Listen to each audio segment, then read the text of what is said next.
Each episode, we bring you B2B leaders to learn about their successes, fails, and what's working for them in the market. If you enjoyed the episode, please consider giving us a 5-star rating on Apple and Spotify and share the pod with a friend.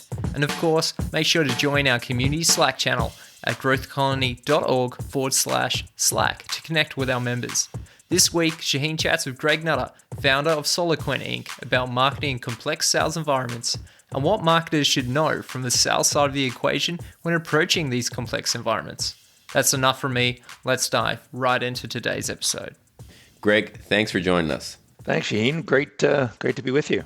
Absolute pleasure. I mean, we usually cover these things and these topics from the marketing side. So I'm super excited to have a chat to you today and talk about this from the sales side of the equation. I think that's a part of the equation that in a lot of situations is missed, and marketers might not have as much grasp because, well, frankly, most of the marketers don't come from sales background, but we have to work with sales quite often. So I'm super excited to get your insights on this, Greg. Let's start at a fundamental question. Okay, let's get to the basics and start with defining sales, especially in the complex sales environments. How do you go about defining sales? Good question. If you ask 5 people what selling is, you'll get 5 different answers. And so that's why actually the first chapter of my book is called Define Selling, because if we don't know what it is, we don't know what we need to do to be successful at it. So what I try and do is point out that there are 2 very different kinds of sales or selling motions. First one we call simple, or the transactional sale. And the second one we call the complex, or you may have heard people call solution selling or consultative selling. In the simple selling situation, this is what you find in a typical retail environment, what we call B2C. It's a 2-step process.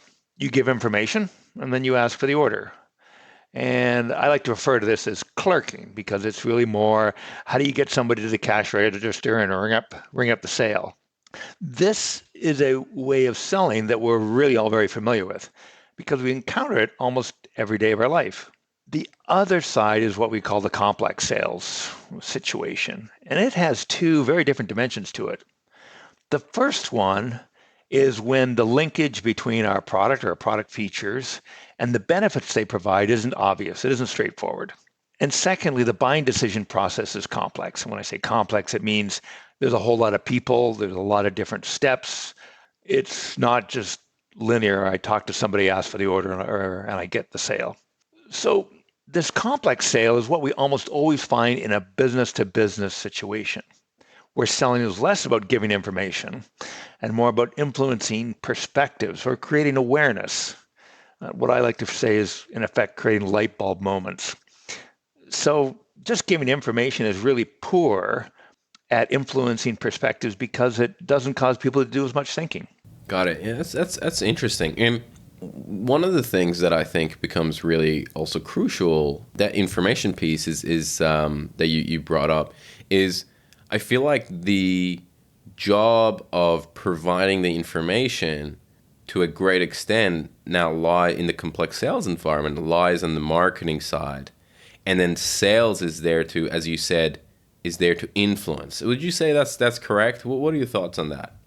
I think that that's a traditional thinking, and that's where I see sometimes there's a disconnect with what selling is doing, what marketing is doing.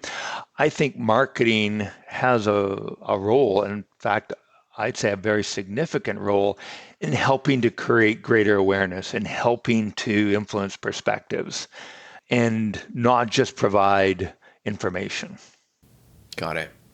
Okay. So let's maybe dive into that a little bit more, and specifically from the sales side. What do you think are some of the areas that marketers need to better understand about sales and what sales is responsible for? Yeah, great question, Shahin. So I would like to start that conversation by throwing out some, statistics. And the ones I'm going to mention are, a couple years old, but in my experience working with companies all around the world, they're still very relevant. First, according to the American Marketing Association, they stated that 50 to 90% of the materials created by marketing to support sales are never used by salespeople. There's a lady by the name of Maureen Blandford who a number of years ago wrote a book on B2B branding. In that book, she said, talk to any salesperson at a B2B company and ask them the percentage of corporate developed tools they actually use. You rarely hear more than 10%. Last statistic, the American Marketing Association and the CMO Council both reported the following.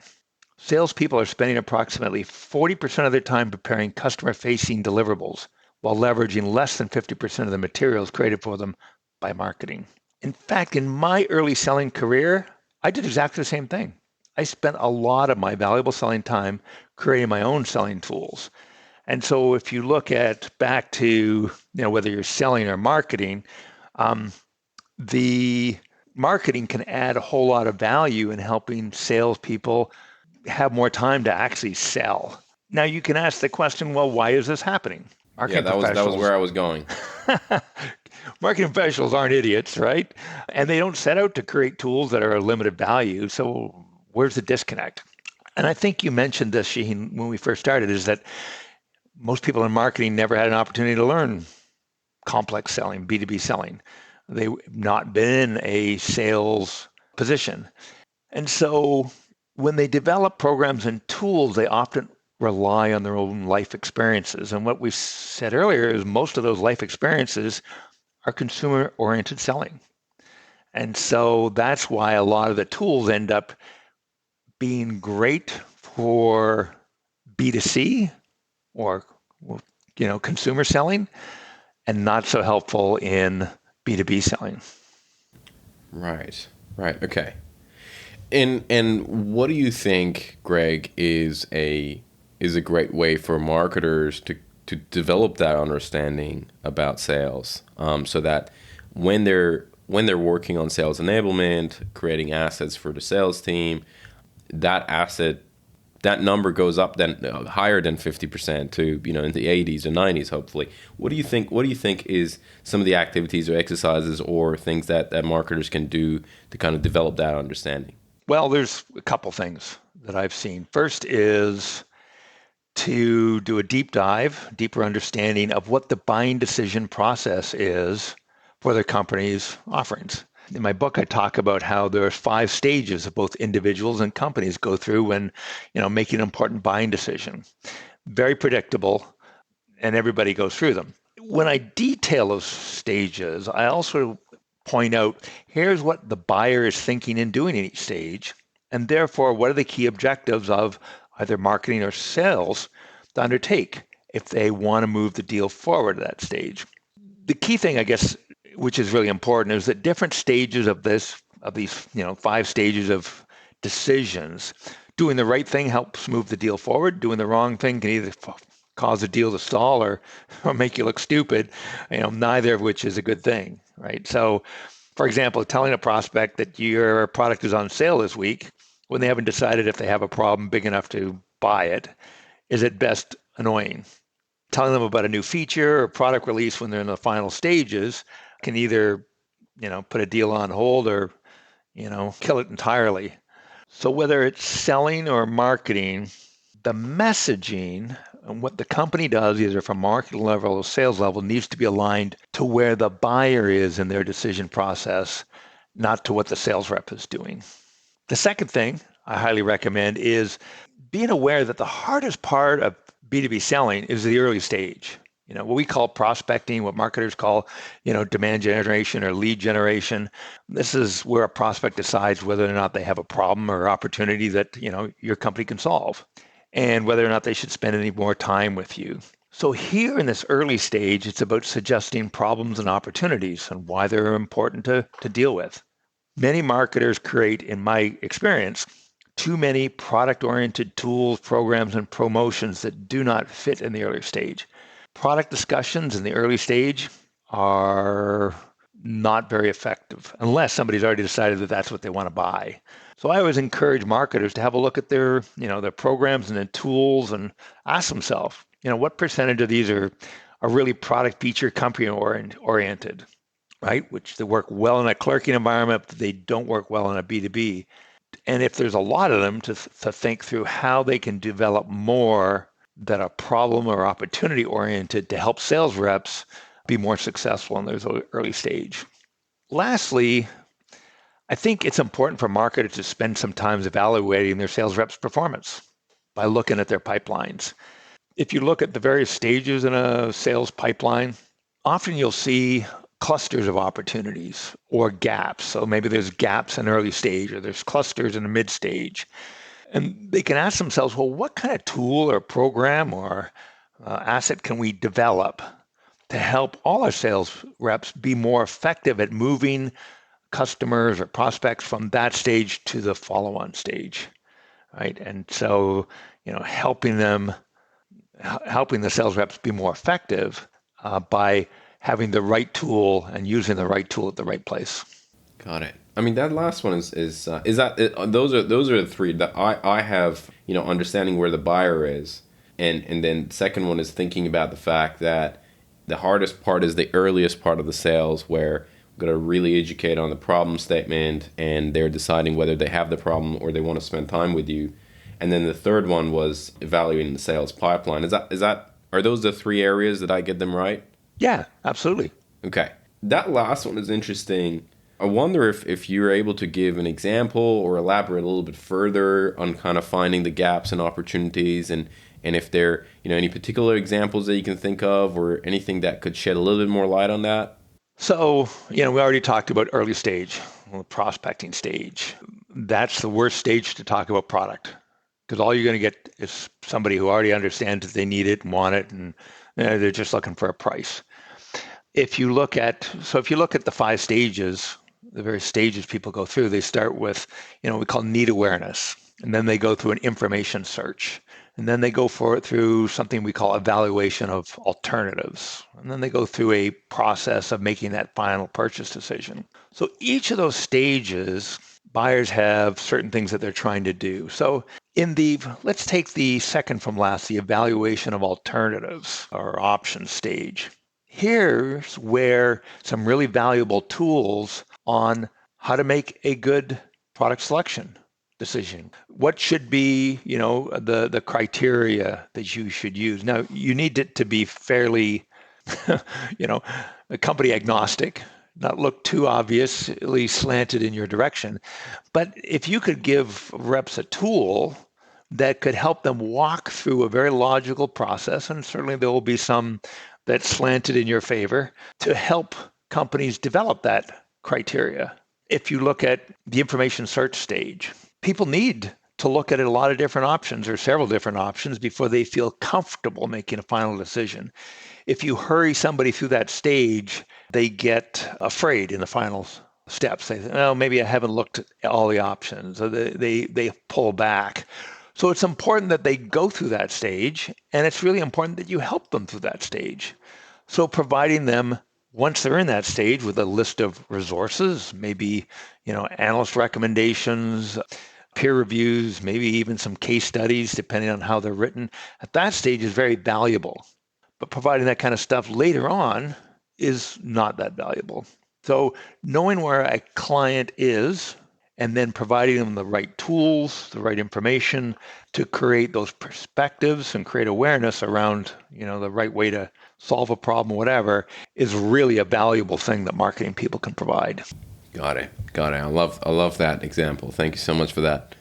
Now, you've mentioned your book earlier in our chat, but I want to go back to that because I also think your book is a great resource. We're talking about sales, marketing people understanding sales better, and I think that is also an amazing resource for marketers to go through and read to kind of develop that understanding. But the title of your book is called P3 Selling, and I know that there's a reason that you specifically selected that title.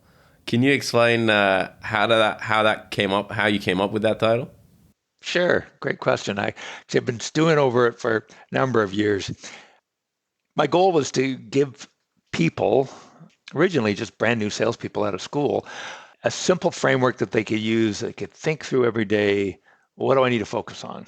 If you stand back and you ask yourself, what do B2B sellers do? They primarily do 3 activities.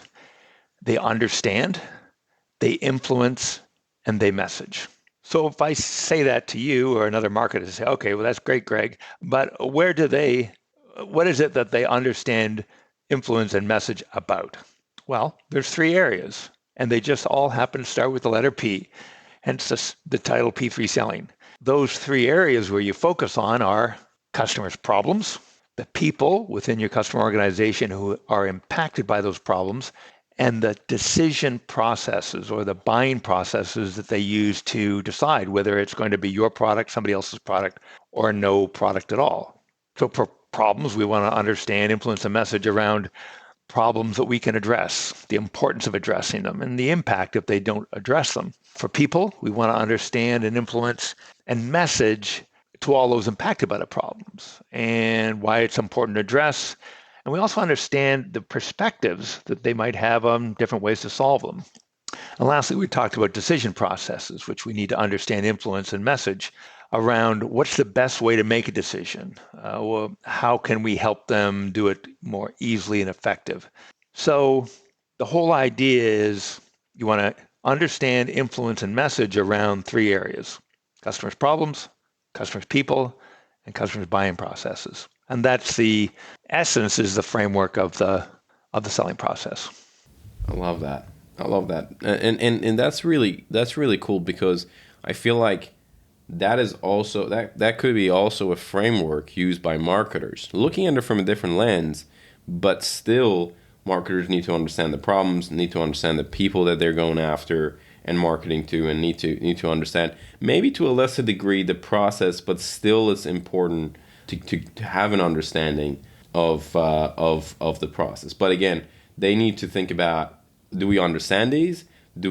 How do we kind of influence, and then how do we create a message for them? And then that message hopefully gets if it's good enough, gets translated or transferred to the sales team. Would you say that's correct? Yeah, absolutely. So what tools, programs, initiatives can marketing develop to help sellers do a better job of understanding a customer's needs, to influence their perspectives, which is in many cases about asking good questions, and to take what you've learned and the influencing that you've done and to package that up to a very tailored message that really resonates with the client on why they need to take action and why they do it now. So I think marketers who really understand those key areas, those three areas really well, just do a dramatically better job of creating good tools that sellers embrace. Greg, I have a question for you regarding situations where marketing has not necessarily lost face, but they are in an organization that sales doesn't necessarily, again, not valuing them is too strong of a statement, but they don't give a lot of credit to marketing, right? And marketers are trying to kind of better understand sales and come up with initiatives and programs that you just said to help salespeople, but they kind of feel like they're against a brick wall. What is your advice in those situations to marketers that find themselves in that situation, that maybe someone, a predecessor, if I could say that word properly, maybe they didn't do a good job, and again they lost the trust of sales, and they have this uphill battle of working with sales. Do you have any advice for marketers who are in those situations? Yeah, Shahin, I mean, you mentioned something that happens way too much. Sales hates marketing because they don't give them enough leads, and marketing hates sales because they don't take the leads they give them and There you close go. them. Right? That's right. So there's this tension between the groups. So you see that a lot. But I'll tell you, when they work together, magical things can happen. So I think the starting point is to be able to speak the language of the seller, right? Instead of saying, well, we gave you a whole lot of MQLs and we got all these clicks on Google, and a sales rep, and maybe mistakenly, doesn't care about those things. It's like, how many leads did you give me, and how many tools that you gave me that can help me move my sales forward? So I think the first thing is understanding the job of the salesperson, understanding what they do, how they try to move a deal forward. And then secondly, looking at where there are gaps. A lot of times we think it's a sales training issue, and it could be a sales training issue, but many times I always think, if there's a tool or a program or something that can help reps do a better job of certain stages of the selling process, and if they can just come up with one, like, an RFP template that's really powerful, or certain kinds of, ROI tools or other kinds of tools. But to do that, one is understanding the job, and two is understanding the challenges, and then three, developing, a few things that sales reps try and get success with. I think that's how you build credibility. Got it. Yeah, I've definitely been in situations where that's the case, and it is a tough job to be in that position. But that is really good in terms of understanding the sales language, and then looking at quick wins that in different parts of the sales process to kind of bring those to light and help sales teams. That's great. Now, Greg, before we wrap up, and I have a couple of rapid fire questions for you, but before we get to those, is there anything else that you think we should discuss that maybe I didn't cover? I like to, think of, what trends are happening in the market out there. Over the last few years, if you read a lot of, sales researchers, they'll tell you that we're going to have fewer salespeople in the future. And there's a lot of studies done that, even the Department of Labor agrees that certain kinds of selling jobs are going away. But if you look closer at it, you find it's not all sales jobs, it's the clicking jobs. Computers, particularly with today's artificial intelligence, do a far better job of clerking than people do. They're always at work, they work long hours, they're reliable, and they're cheaper. But the job that really, in the complex selling world, that causes customers to change their perspectives, to create awareness, to help them through a complex buying decision process, those jobs are increasing. The problem is that many sellers are not necessarily prepared for it. And I think marketers could rise up to that challenge and say, how do we enable our B2B sellers more with the right tools, programs, marketing assets, so that they can be much more effective in doing that tough job? I love that. Yeah, you're right. I think the kind of, as you said earlier in the call, the B2C factor, it might get phased out or drastically reduced, but the complex sale environment is still, I think, quite complex for AI to take over. At least not in the near future. Nope, not at all. And B2C selling is always going to be here. So if that's your business, then creating informational documents is what you should be doing. I wouldn't dissuade somebody from that. But there's a whole lot of commerce getting done in big B2B sales. And that's where I think the heavy lifting and marketing could really add value there. Got it. Okay. Let's do some rapid fire questions. The first thing that I want to ask you is, what is one resource, this could be a book, a blog, a podcast, or a talk, that has fundamentally changed the way you think about selling or marketing? Great question. I read a book shortly after I joined Xerox a long, long time ago that was really impactful for me. It was called Spin Selling. And you've got to be a bit of an old guy to remember it. It's written by a fellow by the name of Neil Rackham, and it came out in the late 80s. What blew me away about that is it was selling strategies that was based on research. Neil Rackham was an industrial psychologist. He went on sales calls. He looked at what kinds of behaviors led to positive outcomes. And the light bulb went on for me that helped me realize that B2B selling is more of a science than it is an art. It's not just being a nice person and taking people for lunch. And so over the years, I've continued to research for more insights on the science of selling. And I try to embody all those concepts in my book. I love it. Spin Selling obviously is a classic. Absolutely, I love that. For sure. Okay, the next one, I actually want to ask you about trends, but I think you kind of covered that. So let's go to the next one. If you could give one advice to B2B marketers or salespeople, what would it be? We talked a little bit about it, but I'll harp on it again, and that is try to develop more messaging that is less about product and their company and more about problems and opportunities that prospects are likely to have. Everyone likes to brag about how good their product is or how good their company is, but without the context of a problem or opportunity the company wants to solve, prospects mostly do not care. I love that. I love that. Last thing I want to ask, Greg, and I love to ask this from influencers in any space, right? Someone who, like yourself, who has written a book. I'd love to know, who are some of the people that you think are putting good content out there when it comes to sales and marketing in the B2B space, and you come across their work and you're like, this is actually pretty good. Are there any influencers that are on your radar that you either interact with or put their content and message in high regard? There's a mixed bag. Certainly, there are some really good sales methodologies out there. I worked for a very large company that was probably the premier global organization when it comes to selling methodologies. There's a lot of dribble out there too.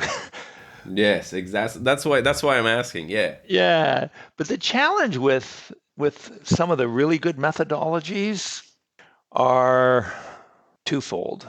One is they can be expensive, $1,000, $1,500 for some of these programs, and then you're not done. They just kind of give you an introduction and they go on and on. So an individual can spend, $5,000 to $10,000 in a flash on these programs, and small, mid-sized companies, they're not going to pay for that. So someone's got to pay for it themselves.